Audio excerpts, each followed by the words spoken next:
Hello friends. Today we're going to talk briefly about percussion tools. Now if you haven't seen my previous videos, you may want to go back and watch them. But the last video we talked about nappable material and what to look for in a rock or a material to nap something out of. This video we're going to talk about the tools used to knock those flakes off and what we call a percussion tool. Originally what they would have used back in the old times would have basically been what you see right here. These are hammerstones, and these here are actually artifacts that I found. And then these are made out of antler billets. Really, for flint knapping, you want something that's kind of hard and dense. You know, when you hit this rock, it needs to be able to be tough enough to hit in here and to knock a flake off of it. But you don't want it to be too hard. A lot of this stuff here that I find is actually like a sandstone, and it's just it's a rock, you know. It's kind of lemony shaped, disc shaped. You can kind of see in certain spots on the edges where they've used it. This one hasn't been used just a whole lot. This one here has definitely been used a lot more. It's pretty beat up, and this is actually a piece of chert. Kind of surprised that they used it, but again, it come down to kind of a edge here that they had that they could work with. This one here, you know, everywhere they just got like a point on it or along this edge, you can see where they've beat stuff with it. Again, it's just a hard sandstone. Now this is a harder rock, almost like a piece of chert here, but you can see where they've used it along that edge. This one here, I don't know if it's something that they broke on purpose to use or if it broke during use. They could have possibly used that for an abrader. Not really sure. But these are actual artifacts that I've found, and this is exactly what they would have been using. These are some here that I have used myself, and again, it's a piece of sandstone, but it looks just like what they had. You know, the corners, the edges, where it was narrower, that's what I've used.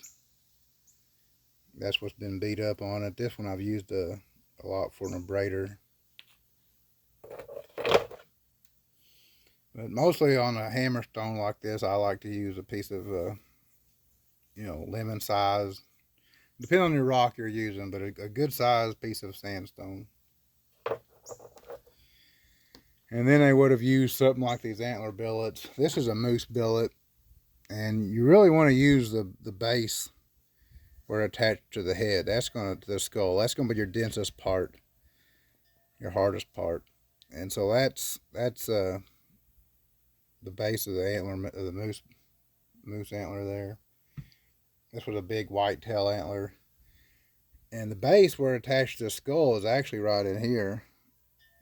And this had the skull plate. I actually left some of the bone on here with the idea that, you know, I could use that bone. It would be hard enough to work, and eventually it may wear out quicker, but that'll be that much more that it'll last before get into the actual antler. You could use this other end, but it's pretty pithy in here. Around the edges would be harder. It just wouldn't hold up or last as long. But typically you want to use the base end of it. And then these are just smaller antlers. Again, that's where the skull plate was. And this was one that would have been attached right here. It was a drop shed antler that I've used. They would have also used bone, maybe a hip bone or something like that. I don't have any hip bone. This fall, if I get a deer, I may try to save one and try it out. Some kind of a hard bone would work. Also, you could probably use a hard stick of some sort, such as ironwood or something, a hornbeam, maybe a heavy burl off something. But that's kind of your traditional billets there. And then over here you get into more of your modern copper. This set here is Most people at Flintknap is going to recognize this set. This is from Flintknapper Supply. You can buy them individually, but this comes as a set like that, just different sizes. And these are uh, copper plumbing caps, but they're lead filled on these. And this works really good. This is very popular nowadays, just using the lead filled copper. This particular one here was the first one I had ever bought, and it's actually a solid copper. And it works pretty good, but to me it's almost a little too aggressive. Having solid copper, you don't have as much give, but it would be similar to the hammerstone too. It's a harder material, a little bit more of a shock when it hits your stone. And then these here are ones that I've made myself using the copper plumbing caps. And these two look pretty well identical, but this one here is actually lead filled, and then this one is not. And I tend to use this one more without the lead in it. It just kind of feels like without the lead, the copper's got a little bit more give, and it's not quite as hard on the edge. But it's kind of your own preference. You may have to swing a little harder without having the weight behind it. So you just have to try it out and decide what works best for you. Again, these are two that this one here is lead filled. This one is not. This one's actually double-ended. These caps were pretty sharp, square cornered, and these ones were rounded. So I just put one on each end, and I've played around with it to see which one I like best. And again, on it, I've even gotten to pretty well sticking more with the non-lead filled one. Although I really think, at least on this bigger one, that I might should have put a little bit of lead in here just to kind of back up this corner a little bit. And then these are just dowel rods that are just slightly bigger than what the cap is. And then I've shaved it down just enough to get the cap to press on there pretty tight, and I glued it on. But this corner here, without having lead in it, definitely deformed more. A little thin layer of lead to help back that corner up would have probably helped.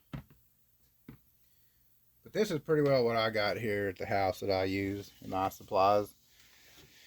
You can use other stuff too. A lot of people use the solid copper, either a billet like this, or you can just get solid copper rods or chunks, just a chunk of copper. People have used aluminum. I've never tried aluminum. I guess it works okay. Brass would work all right. It would be a little harder, probably kind of on the edge of what you would want to use, but I believe it would work. Steel is really not a good percussion tool. It's too hard and it's really too slick. You need it to, you want to be able to hit your rock and actually kind of bite in just a little bit. You know, you look at all these tools that's been used and they're chewed up from that rock biting into it. If you use something like steel, it tends to glance off. It doesn't really bite into the material. But it also, when you hit, the steel don't have much give to it, so the rock has to give, and you can get a lot of little fractures in here. You can really crush your edge and do a lot of damage to your rock that you might not do with like the hammerstones and the other billets we got here. So the people that do the traditional flintknapping, they really like to use the hammerstones and then the antler, the moose, elk, whitetail antler. And then the ones that aren't too worried about the traditional tend to stick more with the either lead filled or non-lead filled, just copper. But, you know, just experiment with what you come up with. Try different things if you want to. You're not going to really know what works best for you until you try it. So just, but as far as bare minimum, you can get away with just using simply a piece of sandstone and a rock here, your knapping material. And that's really all you have to have, is just these two items there. And you can do a lot of knapping. It won't be as nice or pretty as what a lot of you know, like show points are. But to just make a rough tool, really, that's all you need. They've done a lot of stonework with just them items right there over the years. So Well, appreciate you hanging out with me. I was trying to keep this video pretty simple. You can get into a lot of depth on this stuff, but trying not to overcomplicate the videos too much. So maybe I'll do another series after this that'll get more in depth on it. I have one more video on this series after this one, and then I'll finish that series up. So appreciate y'all for hanging around. Like my video, follow along, and we're looking forward to seeing you down the road.